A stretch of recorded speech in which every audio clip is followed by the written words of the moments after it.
こんにちは、ジパング55のタカです。今回は群馬県谷川温泉にある別邸千寿庵をご紹介します。全室に露天風呂がついた豪華お宿をたっぷりお届けできたらと思います。このチャンネルはホテル紹介を中心に各地の観光スポットをご紹介しています。動画作りの励みになるのでチャンネル登録、高評価いただけると嬉しいです。それでは早速ご紹介していきます。新幹線の上毛高原駅よりバスで約25分、水上駅より車で約8分です。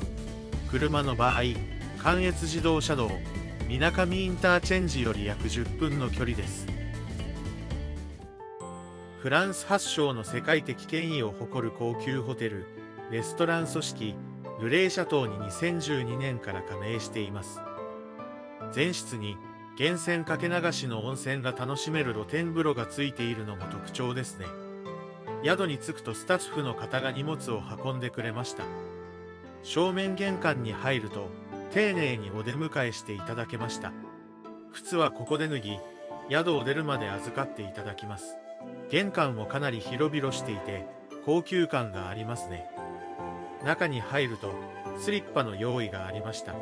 チェックインカウンターもありましたが、利用せず、ロビーの座席で手続きができました。ロビーの座席からは、谷川岳の綺麗な景色を見ることができます。隣には休憩スペースがあり、くつろげるようになっていました。サンダルも用意されているので、気軽に外に出られます。天気の良い日は望遠鏡で、谷川岳を見れるようになっていました。夜にはここでお酒、朝には牛乳やジュースなどが飲めるようです。ロビー横には売店もあり、お土産などが販売しています。席に着くとウェルカムドリンクとスイーツをいただきました。スイーツはもちもちしていて美味しかったです。ウェルカムドリンクは数種類から選べ、ビールなどのアルコールもありました。一口おつまみもあり、嬉しいですね。私は梅ジュースにしました。チェックインの手続きで使う万年筆も複数から選べました。種類が多すぎて、どれを使うか悩んでしまいますね。特にせかされることもなく、ゆっくりウェルカムティーを楽しむことができました。それでは部屋に向かいたいと思います。部屋まで続く曲面廊下は、高さが8メートルあります。土壁は、地元群馬の土を使用し、藁やすさが部分的に入っています。廊下の途中には、外に出れる出入り口もありました。お部屋の前の扉は、組子障子になっており、伝統技術を各所に感じることができます。それでは中に入りたいと思います。玄関も広々していますね。お部屋は広々した和室で、落ち着きのある雰囲気でした。テレビもありますが、そんなに大きくなかったです。自然を楽しめる場所が多いので、あまり利用しないかもしれないですね。部屋にはタブレットもあり、施設案内を確認できます。座布団もびっくりするくらいふかふかでした。机には谷川の美味しいお水も置いてありました。ここでも羊羹と緑茶を提供してくれます。生姜と舞茸のお漬物もあり、甘いものと合わせて食べれるのが嬉しいですね。和室はもう一部屋あり、荷物置き場として利用させてもらいました。浴衣やサムエなどもありました。両方あるのが嬉しいですね。ちょっとした荷物を入れられるポシェットもあったので、移動の際にとても便利でした。お土産として持って帰っていいそうです。窓際には2脚の座席とテーブルがあり、外を見れるようになっていました。机には双眼鏡があり、奥にある山々を見れるようになっています。洗面台は2つあり、朝の準備もゆっくりできるので助かりますね。バスタオルの数も多かったです。アメニティ類は基本的なものが置いてありました。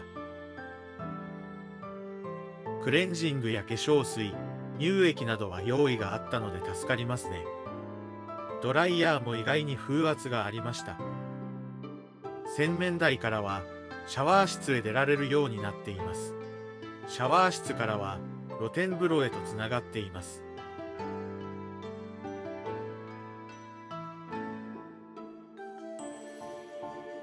シャンプー、リンス、ボディーソープなどは備え付けがありました。露天風呂は広々しており、外の景色をゆっくり見れるようになっています。部屋の露天風呂も源泉かけ流しのため、疲れも取れそうですね。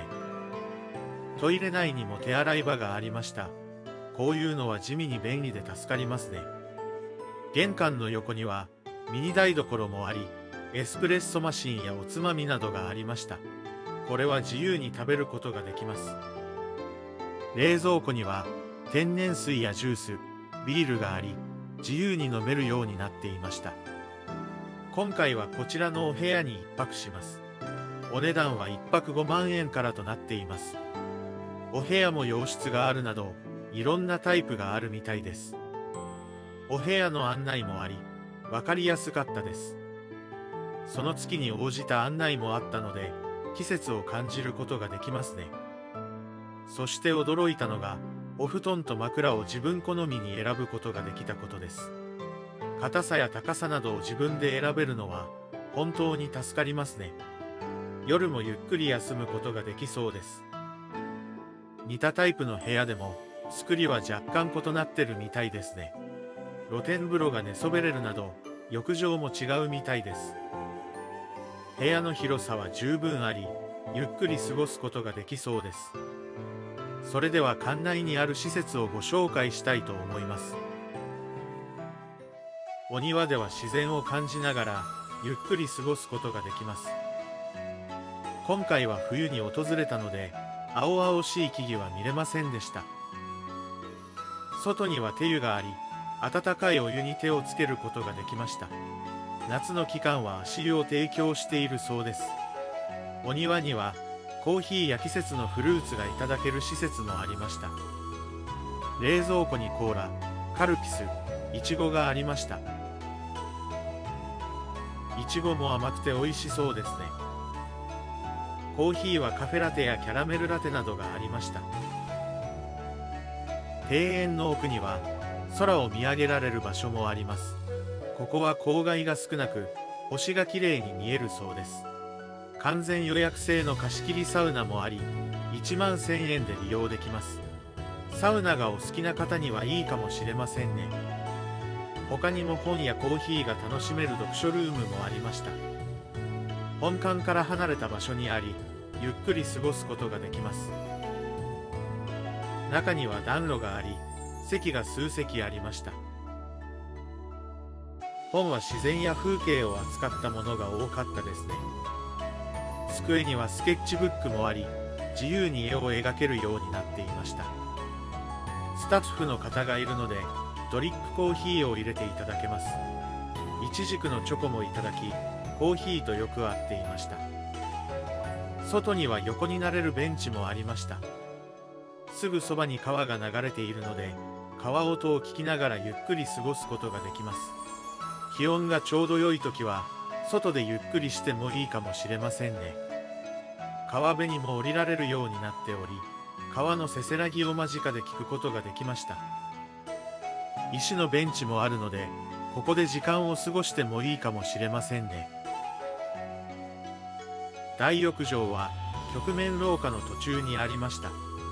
20時頃に男女でお風呂は入れ替えるので、違うタイプのお風呂を楽しむことができます。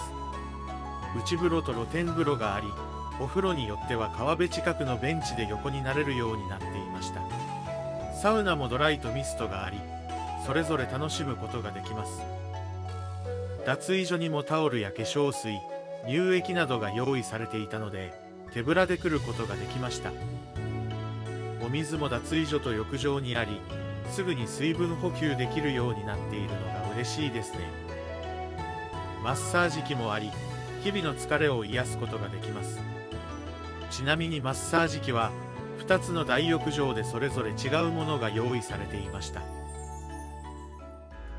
それでは旅館の醍醐味である夕飯をご紹介したいと思います。食事をいただく会場も雰囲気がありました。完全に個室になっており、気兼ねなく食事を楽しむことができます。今回は5人で利用しましたが、それでも持て余すほどの広さの個室でした。食事は懐石料理です。海鮮からお肉まであり、どれも美味しそうですね。日本酒などお酒は幅広くありました。梅酒の種類も多いらしく、度数別に100種類用意があるそうです。今回は日本酒を注文しました。グラスや提供の仕方がおしゃれですね。まずは前菜でうるいす味噌和え、カニの爪、タラの芽のみじんこ揚げ、レンコンの素揚げ、アワビのうま煮、子持ち昆布、ここごみおひたしが提供されました。続いてすまし汁仕立てをいただきました。柚子がまぶしてあり、とても香りが良かったです。お刺身は小松菜のしらす和えと一緒に鯛、ホタテ、銀光の昆布締めを提供いただきました。どれも肉厚で脂が乗っていたのでかなり美味しかったですね。新じゃがいもとしいたけの煮物もよく味が染みていました。焼き魚はさわらに卵の黄身を乗せて焼き上げているそうです。一緒に刺身こんにゃくも提供してくれました。メインは増田牛と一緒に舞茸と谷川で採れた谷川茸が入ったごま鍋です。この周辺は舞茸などのキノコが有名みたいですね。お肉とキノコが良いバランスでとても美味しくいただけました。あさり飯とちぎりっこ汁、香の物の盛り合わせも提供されました。ちぎりっこ汁は水豚や野菜、キノコなどが入った汁物です。どれも味が染みていてとても美味しくいただけました。デザートは梅ゼリーでした。一緒にお茶も提供いただきました。料理は地元の食材をふんだんに使っており、どれも美味しかったですね。地元名産のキノコなども使用し、郷土料理を感じられる懐石料理でした。食後の時間にはロビーにお酒が用意されています。日本酒、赤ワイン、デトックスウォーターなどが用意されています。ロビーは明かりが落とされ、座席には小さな明かりが灯されていました。少し残念だったのはグラスの数が少なく、スタッフの方にお願いしても全然持ってきてくれなかったので、同じグラスで違うお酒を飲む必要がありました。それでも会話をしながらゆっくりした時間を過ごすことができました。外にあるドームは星空を見ることができます。今日は天気が悪く星は見えませんでしたが、ここで星を見ながらゆっくり過ごすのもいいかもしれませんね。部屋に戻ると指定した硬さのお布団と枕が用意してありました。自分好みのお布団で寝れるのはとても助かりますね。お夜食として小さなおにぎりも用意されていました。少し温めていただきます。おにぎりは炊き込みご飯でとても美味しかったです。サイズもちょうどよくお夜食にぴったりでした。冷蔵庫にはフルーツがあり、こちらも美味しくいただきました。寝る前に部屋で食べれるのは嬉しいですね。それでは今日はゆっくり休みたいと思います。おはようございます。お布団のおかげかゆっくり休むことができました。今日は天気も良く、谷川岳がよく見えます。朝の時間帯のロビーには牛乳、野菜ジュースが用意されていました。朝も温泉に入った後、ロビーで谷川岳を見ながらゆっくり過ごすことができました。それでは朝食を食べに行きたいと思います。朝食会場は夕飯会場と一緒で午前で用意されました。和食か洋食を選ぶことができます。洋食の場合はパンが提供され、その場でトースターで焼けるようになっていました。パンはおかわりできるとのことです。オリーブオイルも1種類選べ、残ったオイルは持って帰れるみたいです。他にもオムレツを中心にサラダなどがありました。和食はご飯とお味噌汁を中心に焼き魚とサラダなどが提供されました。焼き魚は鮭や鮎の天日干しなどを選べます。最初に温かい昆布茶が出されました。これが体に染みてとても美味しかったです。海苔も温められるようになっていました。朝食はものすごい量があったわけではないですが、どれも美味しくいただけました。ご飯は白米、玄米、おかゆから選ぶことができました。玄米はもちもちで、とても美味しかったですね。他の和食ともよく合っており、ご飯が進みました。和食か洋食か悩ましいところですが、皆さんもお好みの朝食を選んでみてください。それでは残りを食べてしまいたいと思います。11時のチェックアウトまでゆっくり過ごすことができました。帰る際にもドリンクをいただけたので、柚子ベースのジュースにしました。さっぱりしていて美味しかったですね。それでは今回の別邸千住庵いかがだったでしょうか。自然の中で佇みながらゆっくり過ごせる宿でしたね。都会の喧騒を忘れて皆さんも訪れてみてください。